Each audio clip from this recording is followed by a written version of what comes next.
नमस्कार। अमन study point पर आप लोगों का हार्दिक स्वागत है। करंट अफेयर सीरीज के अंतर्गत आज हम कुछ साइंस टेक और राष्ट्रीय और अंतर्राष्ट्रीय सभी पर महत्वपूर्ण जो करंट अफेयर्स हैं जो इस एग्ज़ाम में बीईओ एग्ज़ाम में आ सकते हैं उस पर हम लोग चर्चा करेंगे। ये भी इम्पोर्टेंट वीडियो, और देखिए हमारी करंट अफेयर्स की जितनी भी वीडियो हैं आप उसको मिस नहीं कर सकते। अगर आपने एक भी वीडियो मिस किया तो निश्चित रूप से आप अपना नुकसान कर बैठेंगे। पूरा वीडियो देखिएगा और पूरा करंट अफेयर्स अच्छे से पढ़ लीजिए, समझ लीजिए, एक दो बार देख लेंगे आसानी से याद हो जाएगा। चलिए शुरुआत करते हैं। सबसे पहली खबर है जीसैट 30 उपग्रह का सफल प्रक्षेपण, और ये इम्पोर्टेंट है इसीलिए मैं इसको बता रहा हूँ। 17 जनवरी 2020 को भारत के सबसे ताकतवर संचार उपग्रह जीसैट 30 को फ्रेंच गुयाना के कौरू प्रक्षेपण केंद्र से एरियन 5 BA251 प्रक्षेपण वाहन से सफल प्रक्षेपण किया गया। अब इसमें पहली बात तो ये इम्पोर्टेंट है, दूसरी बात ये तारीख इम्पोर्टेंट है, तीसरी बात कहाँ से भेजा गया तो फ्रेंच गुयाना के कौरू प्रक्षेपण केंद्र से प्रक्षेपित किया गया, और चौथी बात प्रक्षेपण वाहन का क्या नाम था। तो याद रखिएगा एरियन 5 BA251। ये चार चीज़ें इसमें आपको याद रखनी है। यह वर्ष 2020 का इसरो का पहला मिशन था। इस उपग्रह के प्रक्षेपण से इंटरनेट की गति बढ़ने के साथ ही मोबाइल नेटवर्क का विस्तार होगा। मुख्यतः इसका उद्देश्य संचार सेवाओं की गुणवत्ता में सुधार करना है।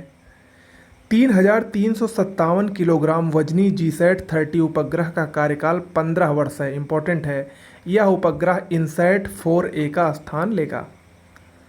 जीसैट 30 को प्रक्षेपण के बाद भू स्थिर कक्षा या भू तुल्यकालिक कक्षा में स्थापित किया गया है।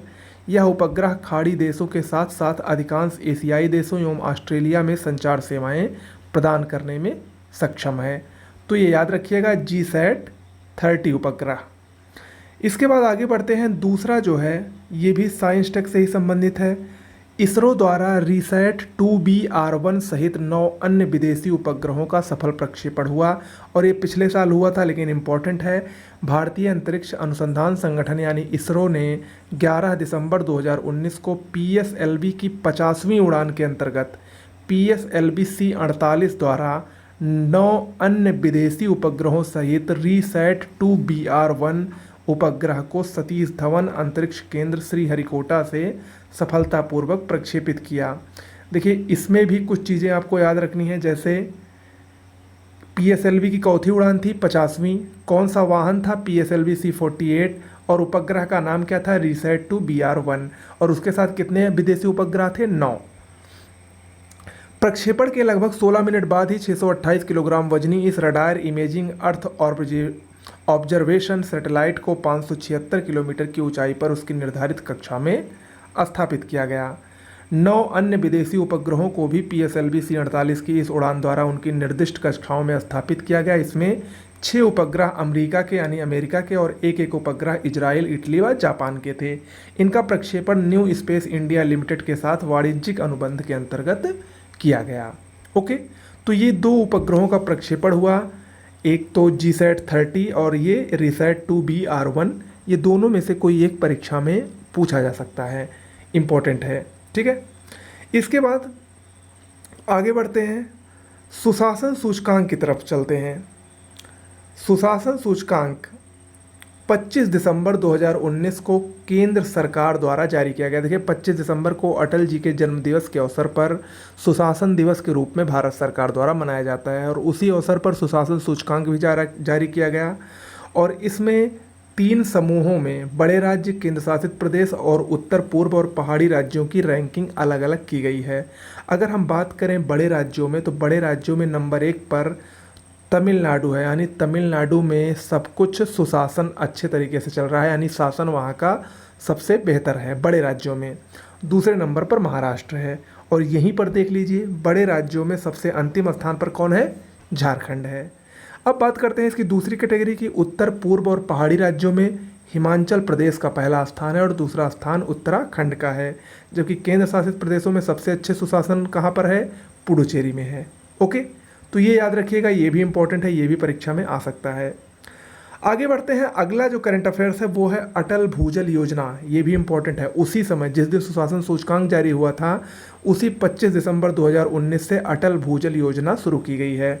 इस योजना का उद्देश्य क्या है? इस योजना का उद्देश्य सामुदायिक भागीदारी के माध्यम से भूजल प्रबंधन में सुधार लाना है। इस योजना के तहत चुने गए प्राथमिक क्षेत्र के राज्य कौन कौन से हैं? गुजरात, हरियाणा, कर्नाटक, मध्य प्रदेश, महाराष्ट्र, राजस्थान और यूपी, यानी पहले इन 7 राज्यों में योजना चलाई जाएगी। इस योजना का कुल व्यय 2020-21 से 2024-25 के बीच लगभग 6,000 करोड़ रुपए है, जिसका 50% यानी 3,000 करोड़ रुपए विश्व बैंक से ऋण लिया गया है। ओके, अगली जो प्रमुख खबर है वो है विश्व प्रवासन रिपोर्ट 2020, यानी सबसे ज़्यादा प्रवासी विश्व में कहाँ पर पाए जाते हैं, इससे संबंधित रिपोर्ट है। ये संयुक्त राष्ट्र द्वारा 27 नवंबर 2019 को जारी हुई। इसके अनुसार विश्व में भारतीय प्रवासी सर्वाधिक हैं। विश्व में सबसे अधिक प्रवासी किस देश के हैं? भारत के हैं, 17.5 मिलियन लगभग। दूसरा स्थान मेक्सिको का है। विश्व स्तर पर अंतर्राष्ट्रीय प्रवासी की बात करें तो कुल 272 मिलियन विश्व स्तर पर अंतर्राष्ट्रीय प्रवासी हैं और सबसे अधिक प्रवासी अमेरिका में हैं, लगभग 50.7 मिलियन। प्रवासियों द्वारा प्रेषित धन प्राप्तकर्ता शीर्ष देश कौन सा है? भारत। प्रवासियों द्वारा सबसे ज़्यादा जो धन भेजा जाता है उसको प्राप्त करने वाला देश भारत है, लगभग 78.6 बिलियन डॉलर। प्रवासियों के माध्यम से शीर्ष धन प्रेषणकर्ता कौन है? अमेरिका, क्योंकि अमेरिका में सबसे अधिक प्रवासी रहते भी हैं, वो 68 बिलियन डॉलर प्राप्त करता है। बांग्लादेश भारत में अंतर्राष्ट्रीय प्रवासियों का सबसे बड़ा स्रोत है। ये कुछ प्रमुख जानकारियाँ थी प्रवासन रिपोर्ट से संबंधित, ये आपको याद रखनी है। अगला है वर्ल्ड एयर क्वालिटी रिपोर्ट 2019। ये हवा से संबंधित है, 25 फरवरी 2020 को जारी हुई और इस रिपोर्ट के अनुसार भारत दुनिया का 5वां सबसे प्रदूषित शहर है। मोस्ट इम्पॉर्टेंट, भारत विश्व का 5वां सबसे प्रदूषित शहर है। गाजियाबाद विश्व का सबसे प्रदूषित शहर है, यहाँ पर देश होना चाहिए, सॉरी। भारत दुनिया का 5वां सबसे प्रदूषित देश है, जबकि विश्व का सबसे प्रदूषित शहर उत्तर प्रदेश का गाजियाबाद है और दिल्ली विश्व की सबसे प्रदूषित राजधानियों में आती है, नंबर 1 पर है। अगर हम बात करें विश्व का सर्वाधिक प्रदूषित देश कौन सा है तो बांग्लादेश है। ओके, ये भी आपको याद रखनी है, ये भी रिपोर्ट इम्पॉर्टेंट है। इसके बाद आगे बढ़ते हैं हम, ये भी बहुत महत्वपूर्ण है, दादरा नागर हवेली और दमन दीव। अब तक आप लोगों ने इन दोनों को अलग अलग केंद्र शासित प्रदेश के रूप में पढ़ा होगा, लेकिन अब इनका विलय हो गया है और इन दोनों का विलय करके एक ही केंद्र शासित प्रदेश कर दिया गया है। तो इस तरीके से पहले 9 केंद्र शासित प्रदेश थे, लेकिन अब इन दोनों के आपस में विलय होने के बाद कुल 8 केंद्र शासित प्रदेश बचे हैं।